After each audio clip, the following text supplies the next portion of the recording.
Diga 7 livros que são fundamentais para você. Essa foi uma brincadeira que minha amiga Daiane Silva fez no Facebook e era para postar 7 livros que eram de leitura fundamental. Eu postei os 7 livros, mas despertei muita curiosidade. As pessoas queriam saber qual era o motivo destes livros, mas as instruções no Facebook era que houvesse só a postagem da foto. Diante da curiosidade do pessoal, me comprometi a fazer um vídeo explicando cada um dos livros e eu estou aqui para fazer isso. Eu sou Jorge Araújo, sou juiz do trabalho aqui no Rio Grande do Sul e vou fazer essa postagem dizendo 7 livros fundamentais de leitura para mim. Primeiro livro, é um livro grosso, é Antifrágil, do Nassim Nicholas Taleb. Esse livro eu li faz pouco tempo, eu li até num desafio com uma amiga, né, para ver quem é que lia mais rápido. Esse é um tipo de exercício bem interessante, tu fazer um desafio com alguém para tu poder, para tu sentir entusiasmado, motivado para ler, e para mim deu certo. O Nassim Nicholas Taleb, ele é um investidor, e ele tem algumas teorias bastante interessantes e as suas teorias, apesar dele não ser um acadêmico, as suas teorias são bastante difundidas e bastante lidas, né? Nós vamos ver que ele é um cara bastante influente, inclusive em várias outras obras de literatura contemporâneas, atuais, também influentes. Ele fala, nesse livro em especial, ele fala de uma característica que ele entende que as pessoas devem desenvolver, que é a antifragilidade. A antifragilidade é alguma coisa um pouco diferente da resiliência, né? A resiliência seria aquela força interior, aquela força que as coisas têm. A antifragilidade seria um pouco mais que a resiliência. A antifragilidade seria o crescimento a partir da dor, ou do prejuízo, ou do dano. Um exemplo de antifragilidade nós temos, por exemplo, nos nossos ossos. Quando a gente quebra um osso em alguma parte, esse osso pode até vir a quebrar novamente, mas muito dificilmente ele vai quebrar naquela mesma parte. Por quê? Porque a partir desse dano que ele sofreu, né, o osso ele vai calcificar de uma forma que aquela parte vai ser protegida. Também as árvores, né, que recebem vento, as árvores que recebem vento, o tronco delas costuma ser mais forte do que uma árvore normal, né, e ela vai ter, pelo fato dela sofrer aquele dano, né, aquela agressão dioturna, ela acaba se fortalecendo. Então o Nassim Taleb fala, de certa forma, que nós devemos conduzir a nossa vida, as nossas finanças, de forma que sejamos antifrágeis, ou seja, que eventuais agressões, eventuais danos, no lugar de nos prejudicar, nos fortaleçam.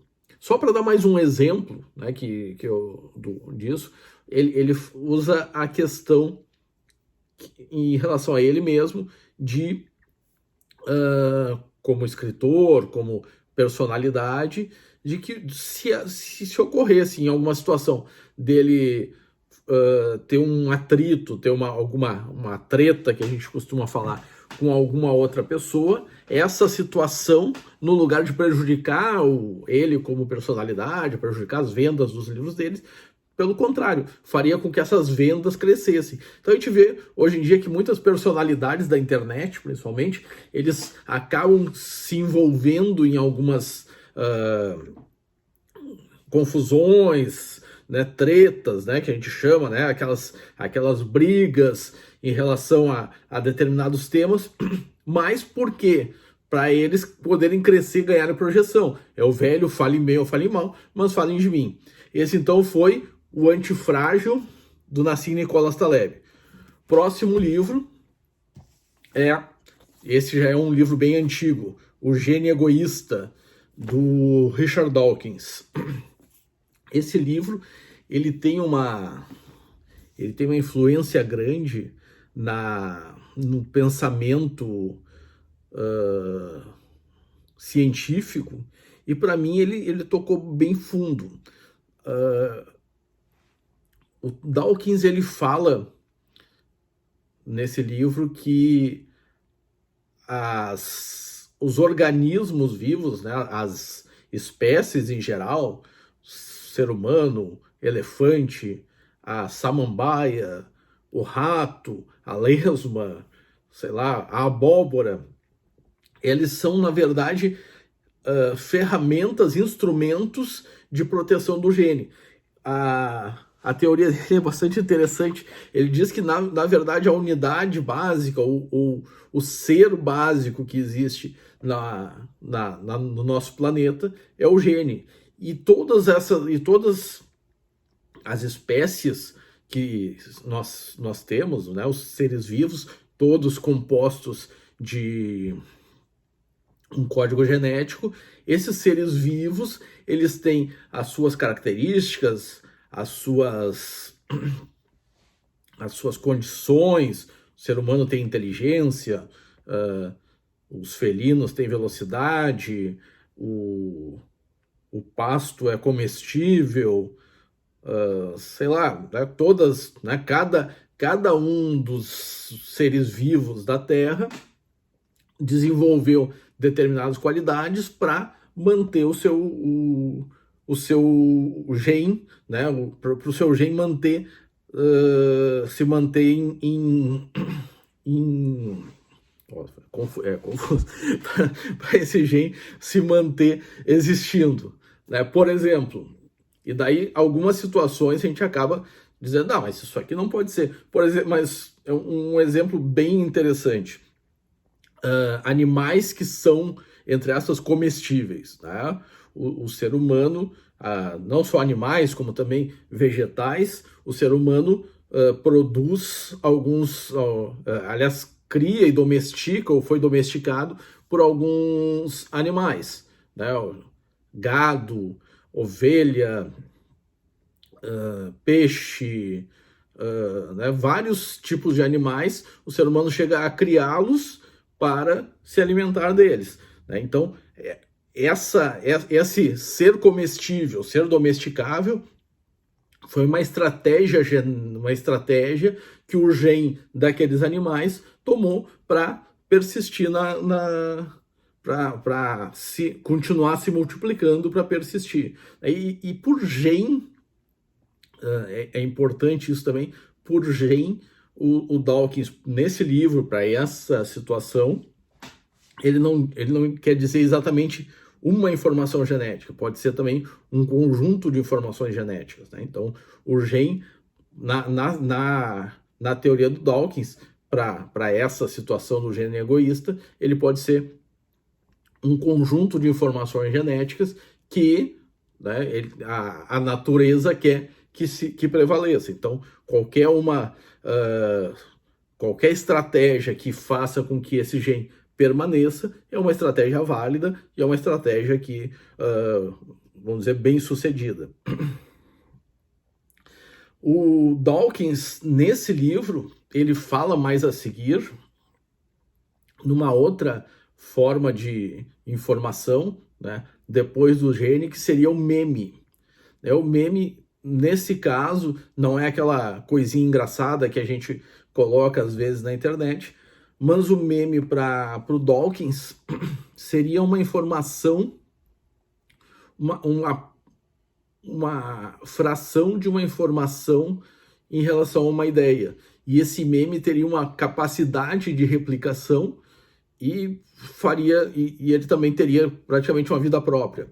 Eu percebo em algumas circunstâncias, por exemplo, hoje em dia nós temos a internet, é muito fácil uma comunicação de ponta a ponta, de global, mas mesmo antes da internet, mesmo antes quando a comunicação era mais difícil, a gente percebe que havia algumas informações que percorriam e que a gente pode considerar como meme. Por exemplo, a música, né? A determinados ritmos, eles se reproduziam ou surgiam em vários locais ao mesmo tempo. Uma outra situação que me ocorre, a invenção do rádio. O rádio, ele foi inventado pelo Marconi, mas ele foi inventado ao mesmo tempo em vários outros locais, né? Certamente, através dessa pequena unidade de informação que gerava uma ideia, né, para outras pessoas, e às vezes até talvez o portador dessa ideia, o portador dessa pequena unidade de informação não tivesse conhecimento todo, mas o fato dessa informação estar andando, né, tá contaminando o ambiente, de certa forma, ela fazia com que essa ideia se propagasse e chegasse a determinados locais. A invenção do avião também foi assim, invenção do computador, invenção da informática, né? São situações que a gente vê que o mundo vai chegando e vai chegando mais ou menos simultaneamente. Em alguns lugares trazem algumas informações, alguns trazem outros, mas aquela pequena parcela de informação parece que acaba gerando alguma situação. Então, essas seriam as contribuições do Dawkins. Depois o Dawkins escreveu aquela história de Deus é um delírio, que me parece que, de certa forma, ele se radicalizou não pró-ciência, mas anti-religião. Eu considero que que é um caminho equivocado, mas em todo caso, a gente não pode tirar o valor dessa obra dele, que é O Gênio Egoísta. Uma outra obra que eu coloquei naquela lista foi Superprevisores. Superprevisões, a arte e a ciência de antecipar o futuro, de Philippe Tetlock. Eu estava lendo esse livro agora há pouco, e ele faz referência ao Nicholas Taleb. Vai ter outros livros que fazem referência também ao Nicholas Taleb, mas isso eu já acho um elemento importante, né? Porque um livro dá credibilidade, dá peso para o outro, né? Citações são importantes, inclusive academicamente. O que eu acho de importante nesse livro, Superprevisões? Ele dá um quadro bastante interessante de como a gente pode chegar a determinadas conclusões.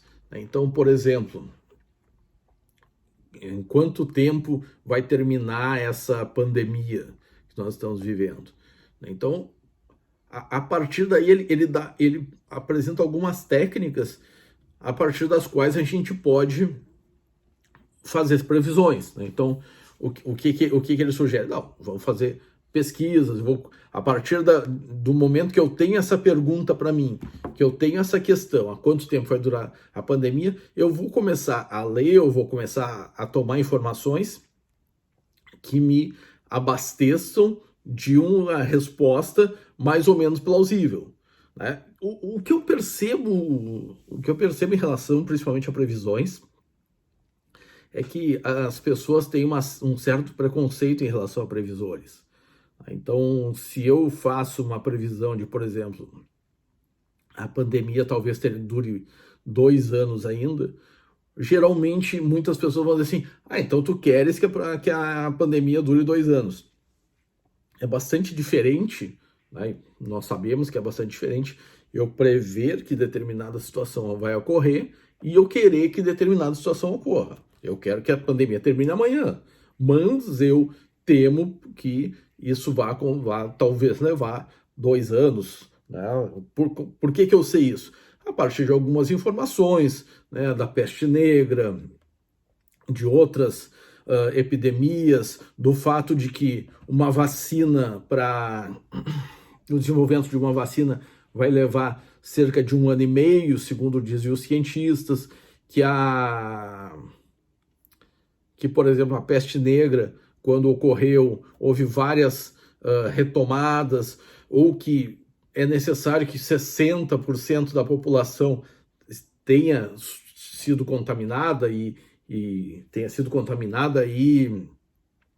sido curada, né, para que haja um efeito, se chama um efeito rebanho, né, que acabe imunizando o restante da população, apesar de não ter essa doença. Então, a partir daí, né, o Tetlock, ele nos passa algumas sugestões de como a gente pode chegar a conclusões e a previsões. Né? Não quer dizer que seja correto, não quer dizer que seja certo, e isso também é importante a gente ver. A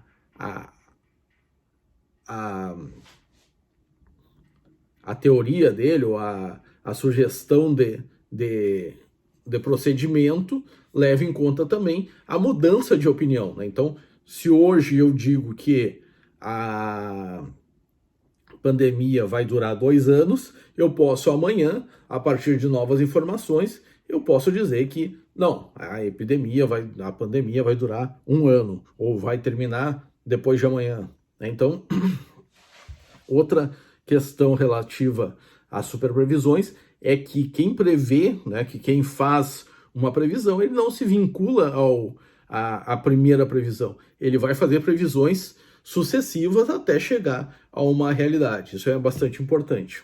Outro livro, Como Chegar ao Sim.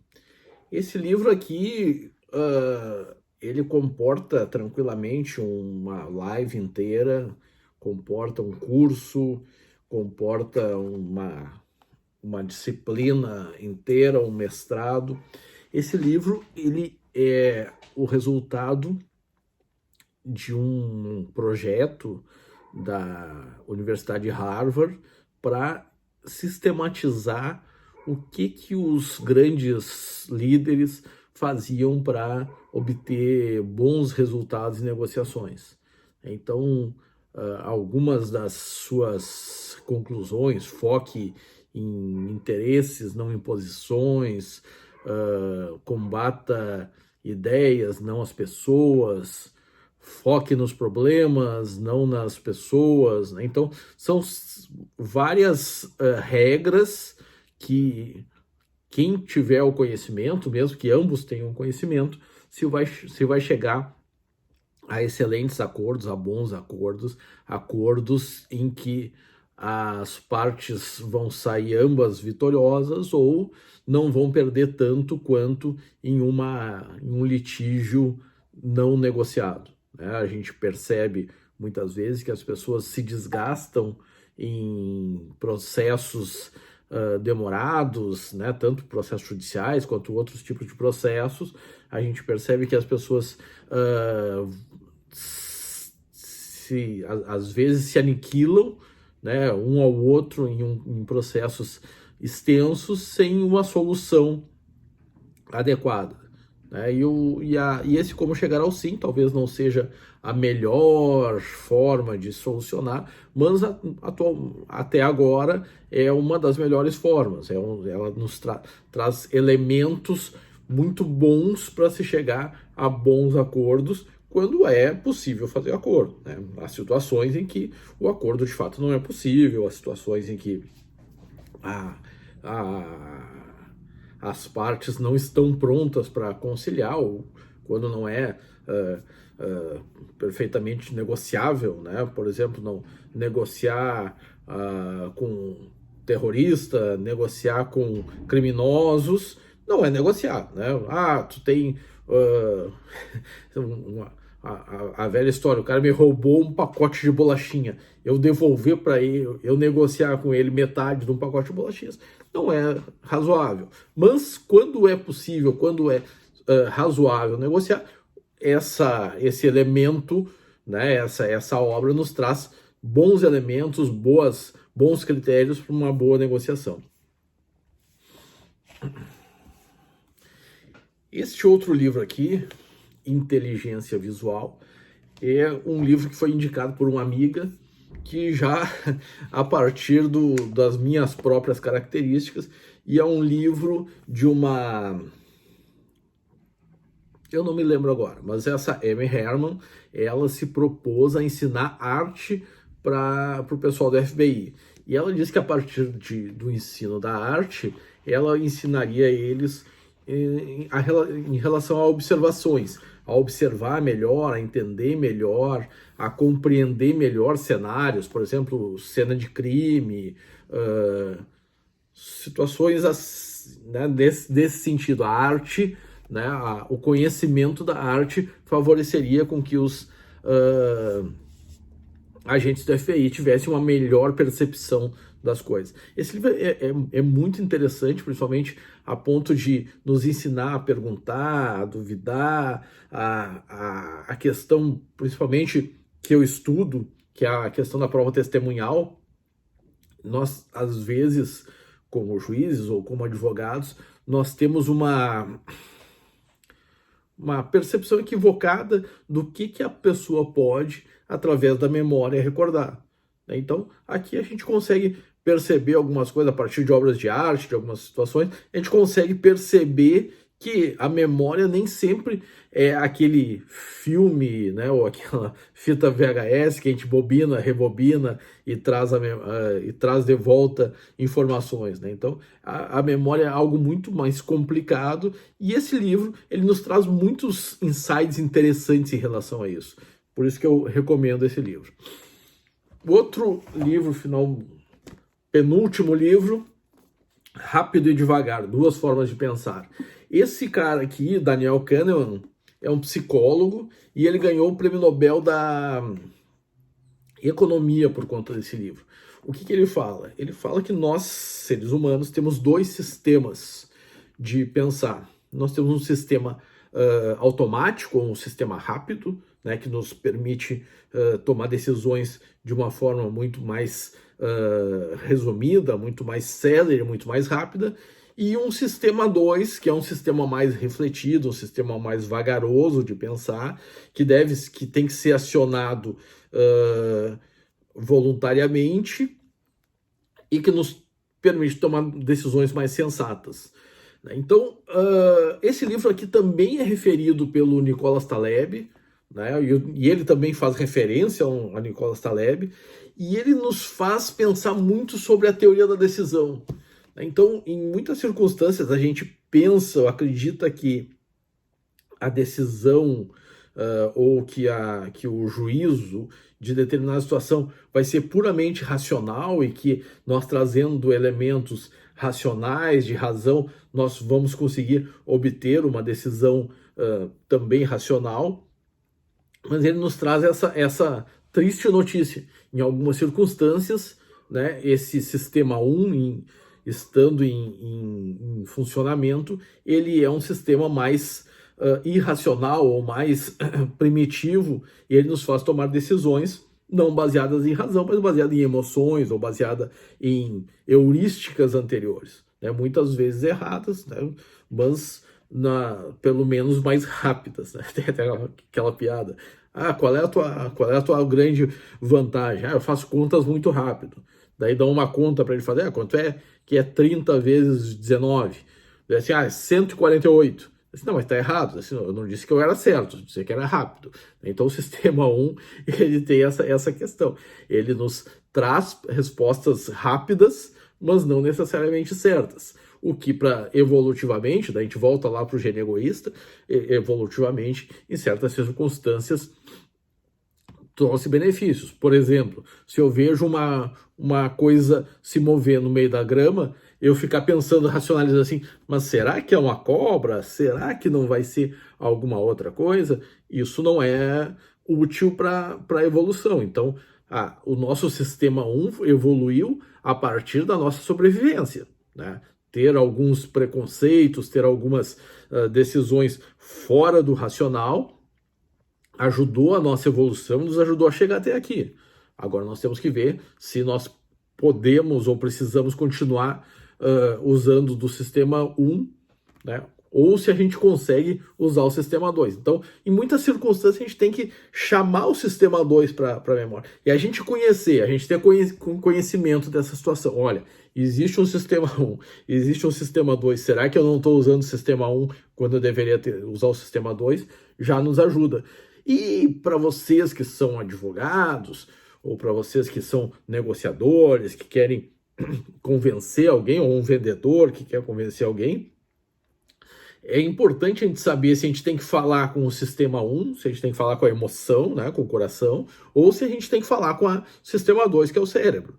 Então, ter o conhecimento dessa teoria e saber usá-la bem, né, imagina um advogado sabendo que o juiz emocionalmente pode decidir de uma forma, ele vai agir, ele vai atuar dessa forma. Então, daí essa importância. E, finalmente, né, também nessa área, esse livro aqui do Dan Ariely. No Dan Ariely, na verdade, do Dan Ariely, eu indicaria todos os livros dele. Ele é também um psicólogo e ele fala sobre racionalidade, irracionalidade, e ele fala também sobre honestidade. Então, tem um outro livro que é a honesta, a notícia mais honesta sobre desonestidade. E o Dan Ariely, ele nos explica, talvez até um pouco na linha do Rápido e Devagar, ele nos explica por que às vezes nós tomamos decisões irracionais e como a gente pode evitar para tomar essas decisões irracionais. Esse, então, é o Dan Ariely, também muito interessante para quem quer trabalhar com direito, quer trabalhar com teoria da decisão, quer fazer o convencimento das pessoas, com vendas também é muito interessante. Então, pessoal, esses são meus 7 livros. Eu queria que vocês comentassem se vocês gostaram, se vocês não gostaram, se foi útil para vocês.